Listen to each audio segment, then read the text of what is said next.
राजधानी ईटानगर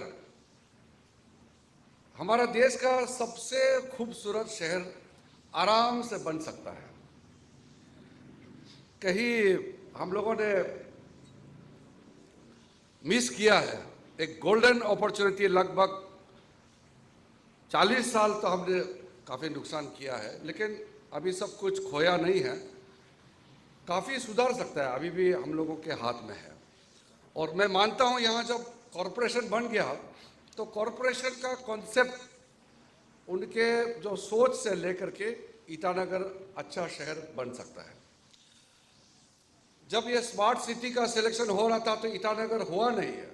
मैं तो बहुत चिंता हो गया था, क्योंकि जो पैरामीटर्स था और जो सिलेक्शन का जो क्राइटेरिया है उसमें ईटानगर किसी भी तरीके से क्वालिफाई नहीं हो रहा था। और पासीघाट का सिलेक्शन हो गया और एक स्टेट को एक ही मिलेगा बोला।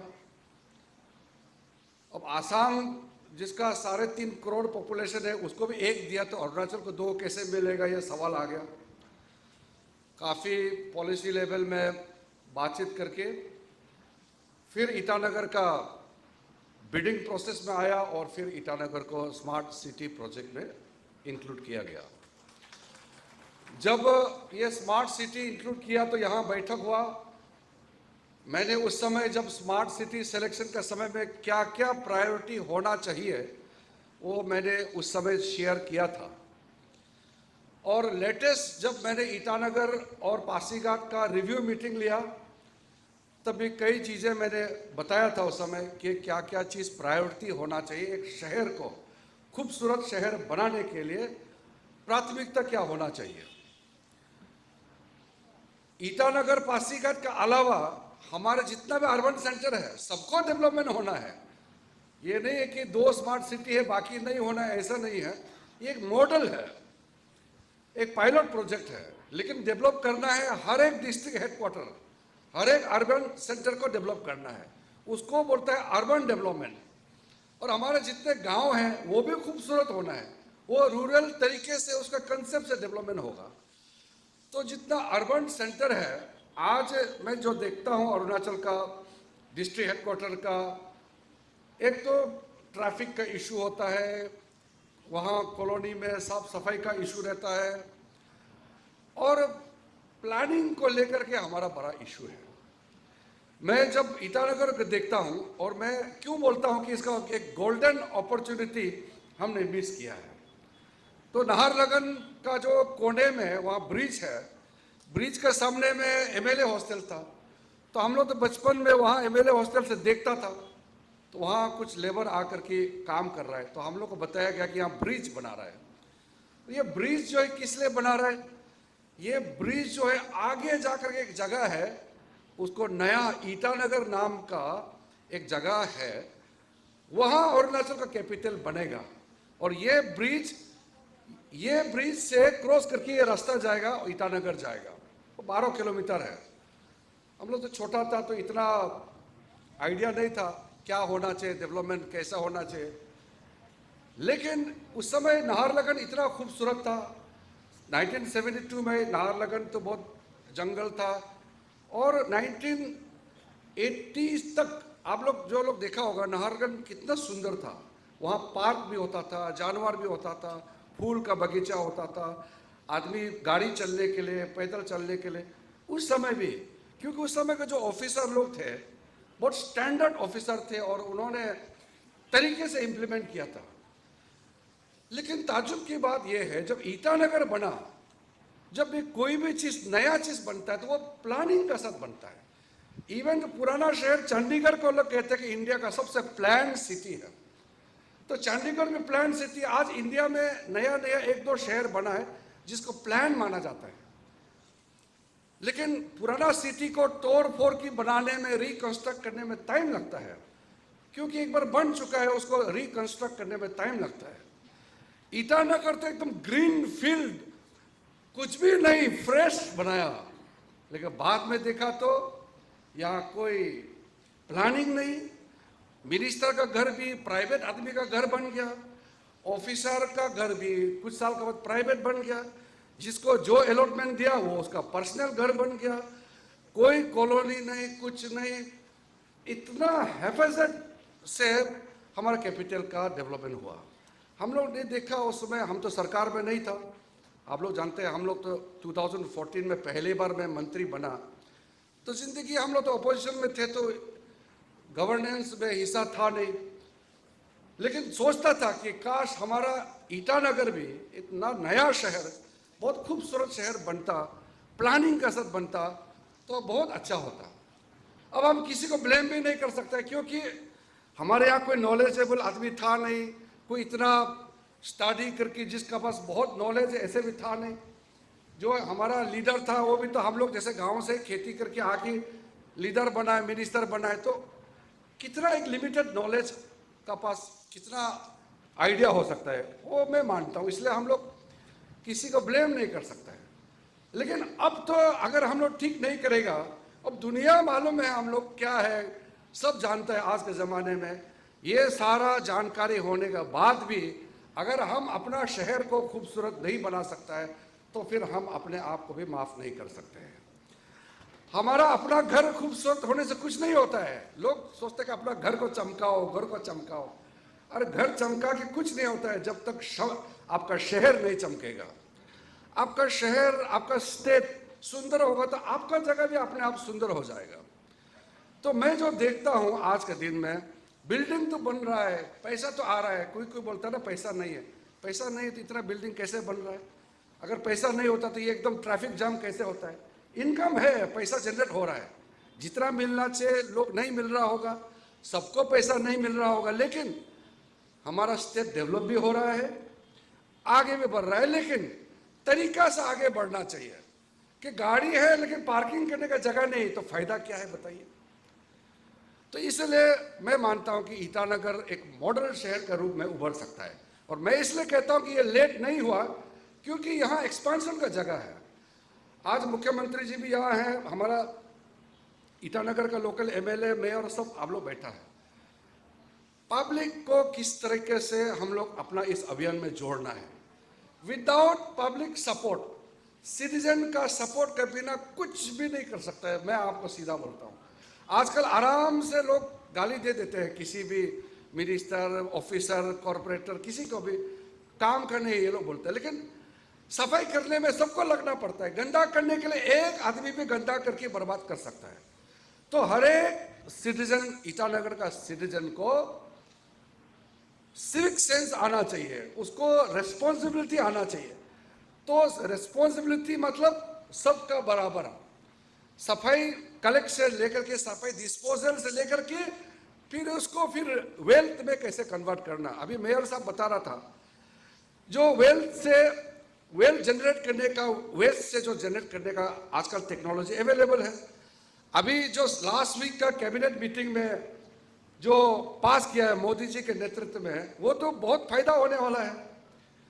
इसमें जो सिटी में जो इन्वेस्टमेंट होगा, उसमें इंटीग्रेशन के लिए, इनोवेशन के लिए, सस्टेनेंस के लिए कई करोड़ रुपया आपको मिलने वाले हैं।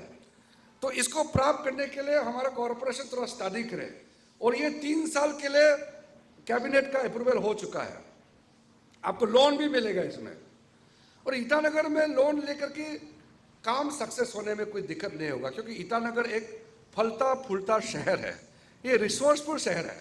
आज ईटानगर सीधा एरोप्लेन से भी जुड़ गया है। अभी कुछ दिन बाद डायरेक्ट दिल्ली से भी हम लोग फ्लाइट शुरू करने वाले हैं। यहाँ रेलवे से जुड़ चुका है, हाईवे से जुड़ चुका है। हर दृष्टि से ईटानगर एक मॉडर्न, एक उभरता हुआ वाइब्रेंट सिटी बन चुका है। लेकिन अब इसको सस्टेन रूप में कैसे ले जाना है, इसको हम लोग प्लानिंग तरीके से ले जाना है। तो मैं मानता हूं कि अभी हम लोग, जैसे मुख्यमंत्री जी ने ऑलरेडी काफ़ी सपोर्ट दे रहा है, और हमारे यहाँ जो कॉरपोरेशन के जितने टीम है, आप लोग भी अच्छा काम कर रहे हैं। लेकिन अभियान को अच्छा से चलाना पड़ेगा। अवेयरनेस जो है, मैं एक घटना बताता हूँ क्योंकि मेंटेलिटी से बहुत जुड़ा हुआ चीज़ है।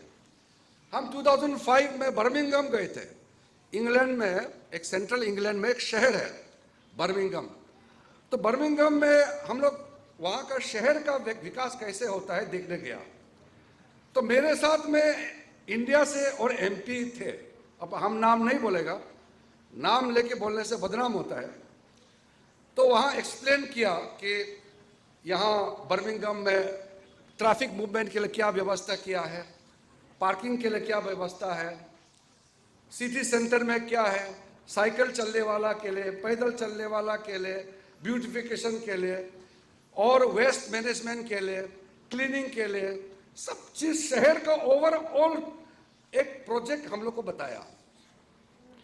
तो हमारा साथी जो था, एक एमपी था हमारा, इंडिया से आया, पूरा प्रेजेंटेशन होने के बाद उन्होंने पूछा, ये प्रेजेंटेशन तो बहुत अच्छा दिया आपने, आपका सिटी सेंटर में भी बहुत खूबसूरत से आपने बताया, ये रास्ता बताया, वो सब बताया, लेकिन आपने ये चीज बताया नहीं कि पैदल चलने वाला के लिए क्या व्यवस्था किया है। ये सवाल पूछ दिया। तो ये सवाल पूछने के बाद वो लोग शॉक हो गया, इंग्लिश लोग। तो अब जो सवाल पूछा है वो तो हमारा भारत का एमपी है, तो अपना मेंटेलिटी से पूछा, और वो लोग का सोच अलग है। वो जोर जोर से हंसने लगा। तो हमारा एमपी पूछा कि आप लोग क्यों हंस रहे हैं, मैं तो सीधा साधा सवाल पूछा है, इसमें हंसने वाला क्या बात है। तो सब ने हंस के बोला है, ऐसा है, आप पैदल चलने वाला के लिए पूछ रहे हैं, ये जितना जो बनाया है ये पैदल वाला के लिए ही बनाया है। पैदल का प्रायोरिटी नंबर 1 होता है शहर में, उसके बाद साइकिलिंग का होता है, गाड़ी का तो लास्ट में होता है। गाड़ी 20 मीटर आगे रुक जाता है अगर कोई पैदल चल रहा है। शहर में जो आदमी पैदल चलता है, जो नॉर्मल वॉक करता है, उनका सेफ्टी, उनके लिए स्पेस, ये शहर का जान होता है। ये नहीं होना चाहिए शहर बन गया एकदम गाड़ी 100 स्पीड में उड़ाओ और पोल्यूशन करके जाओ। गाड़ी का प्रायोरिटी लॉस होता है। ये मैं एग्जांपल बताया, ऐसे कई कंसेप्ट होता है जो जीने का तरीका होता है, अच्छा जिंदगी जीने के लिए। शहर में वॉकिंग पाथ, साइकिल पाथ, गाड़ी का और नॉर्मल पार्क और एक्सरसाइज करने के लिए। अभी हमने हर एक डिस्ट्रिक्ट में ओपन जिम बना दिया है। अभी आप सोच के देखिए, कोई कोई डिस्ट्रिक्ट में तो मैंने फोटो भी देखा है, पूरा का पूरा हमारा 26 डिस्ट्रिक्ट हेडक्वार्टर में ओपन जिम बनाया, ताकि जब भी आओ सुबह शाम वॉक करो, आप खेलो, थोड़ा फिटनेस का काम करो। तो एक शहर को जीवित रखने के लिए, शानदार शहर बनाने के लिए कई चीज करना पड़ता है। उसमें हार्ड इंफ्रास्ट्रक्चर, अच्छा रोड, अच्छा बिल्डिंग, अच्छा गाड़ी, सब कुछ अच्छा होना। फिर सॉफ्ट होता है, सॉफ्ट मतलब नाच गान, cultural centre, painting centre, walking के लिए पार्क। तो सॉफ्ट ब्यूटी और हार्ड ब्यूटी दोनों जब तालमेल होता है एक शहर, तब शानदार शहर बनता है। ईटानगर में जो भी आता है लगना चाहिए कि इस शहर में मुझे कोई टेंशन नहीं है। मैं आपको बताना चाहता हूं, ये हम सब का जिम्मेदारी है। अगर लॉ एंड ऑर्डर ठीक नहीं है तो आप कुछ भी कर लो, सोना चांदी से रास्ता को पेंट कर लो, फिर भी कोई नहीं आएगा। शहर का सबसे जान होता है वहां का सिक्योरिटी एंड सेफ्टी। मैं किसी को बोलेगा कि ईटानगर आओ, अरुणाचल घूमने के लिए आओ, और यहां आके पता चला अरुणाचल तो बंद खोल कर दिया है, पत्थर मार रहा है, मारपीट हो रहा है, तो कोई नहीं आएगा। फिर तो ये जब हम लोग रिस्पॉन्सिबिलिटी का बात करता है, अपना राइट को लेकर के तो बहुत बड़ा बड़ा बात करता है, लेकिन समाज के प्रति आपका ड्यूटी किसी को समझ में नहीं आता है तो फिर फायदा नहीं है।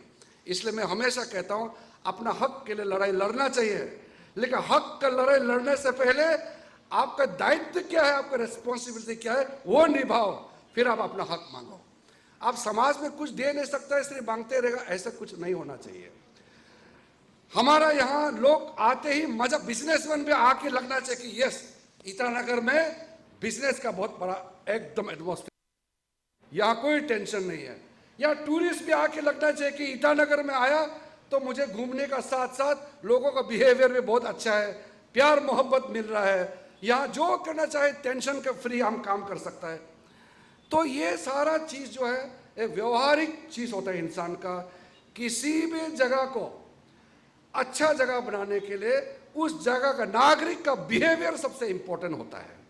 जब तक हमारा बिहेवियर ठीक नहीं होगा तो जितना भी हम बड़ा बड़ा बात कर ले, हम चमकता हुआ शहर खड़ा नहीं कर सकता है। इसलिए एक बड़ा रिस्पॉन्सिबिलिटी ईटानगर म्यूनिसिपल कॉरपोरेशन का बनता है। ये राजधानी है, ईटानगर बदनाम हो गया तो सोच लो अरुणाचल बदनाम हो गया। तो ईटानगर को हम लोग एक मॉडल इंडिया का एक सबसे बढ़िया राजधानी बनाना है। तो हम लोग ये नया बिल्डिंग बनाने के साथ साथ नया विचार के साथ नई सोच के साथ एक हम लोग अरुणाचल को सबसे खूबसूरत राजधानी बनाएगा बोल के आज हम लोग कमिटमेंट देना चाहिए। सिर्फ कॉरपोरेशन नहीं, राज्य सरकार नहीं, हर एक नागरिक सबको। और मुझे अच्छा लगा यहाँ काफ़ी आप लोग आए हैं और हम आपका प्रतिनिधि है। मैं यहाँ का लोकल एमपी हूँ। आपने मुझे यहाँ एमपी बना करके दिल्ली भेजा है। आप बताइए मेरे ओर से कोई कमी है? आज रोड इंफ्रास्ट्रक्चर में नॉर्थ ईस्ट में सबसे ज़्यादा आज अरुणाचल को मिल रहा है। आज मैं ये स्कीम गिनती करके बनाने का समय नहीं है, बताने का समय नहीं है। जो चाहिए आपको भारत सरकार की ओर से मदद, हम मुख्यमंत्री, हमारा स्टेट गवर्नमेंट तालमेल करके मोदी जी का आशीर्वाद से आज सब कुछ मिल रहा है। मेरा टेंशन तब होता है जब पैसा दिया वाला को हम यहाँ खर्चा नहीं कर पाता है। 2 साल 3 साल टूरिज्म का प्रोजेक्ट 4 साल हो गया, अभी भी यूसी सबमिट नहीं हो रहा है। पीएमजीएसवाई सैंक्शन हो गया, 3 साल हो गया, कॉन्ट्रैक्टर काम नहीं कर पा रहा है, पैसा पड़ा हुआ है। कोई सैंक्शन फाइनेंशियल ईयर पार हो जाते हैं, डी सैंक्शन हो जाता है। तो इसमें एक कॉन्ट्रैक्टर की वजह से कभी कभी एक आदमी से भी प्रोजेक्ट बंद होता है, केस दे देता है कोर्ट में।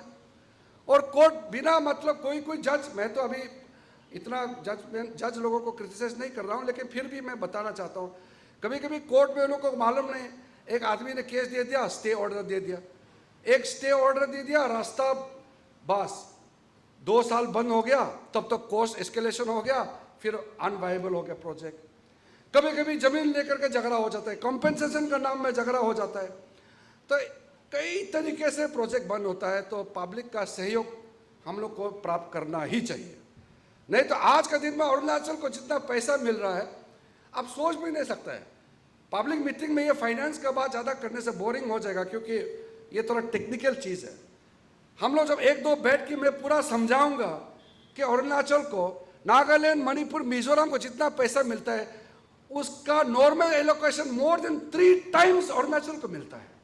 और आप इंफ्रास्ट्रक्चर बोलेगा तो कम से कम 20 टाइम्स हम लोग अरुणाचल को मिलता है। फिर भी यहाँ कभी कभी कंप्लेन करता है कि ये नहीं मिला, वो नहीं मिला।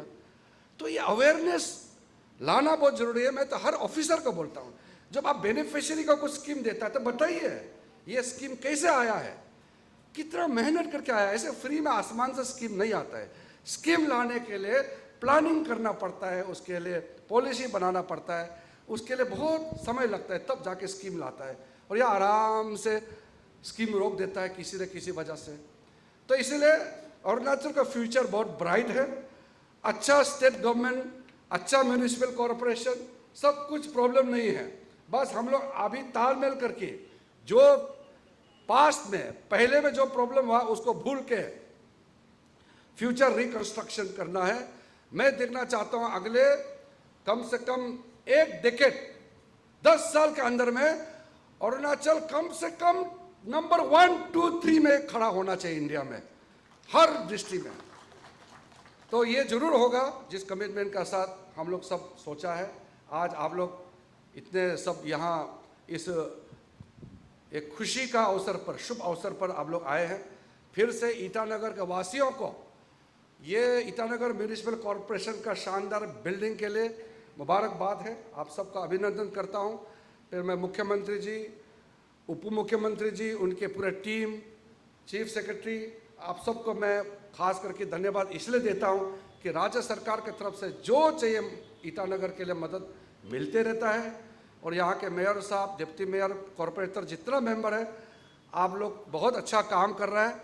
और आगे काम करने में जो भी हमारे ओर से सहायता चाहिए, मदद चाहिए, भरपूर आपको हम साथ देते हुए एक टीम होकर के हम लोग ईटानगर को सबसे खूबसूरत शहर इंडिया का बनाना है। इसी कमिटमेंट के साथ बहुत बहुत धन्यवाद। जय हिंद।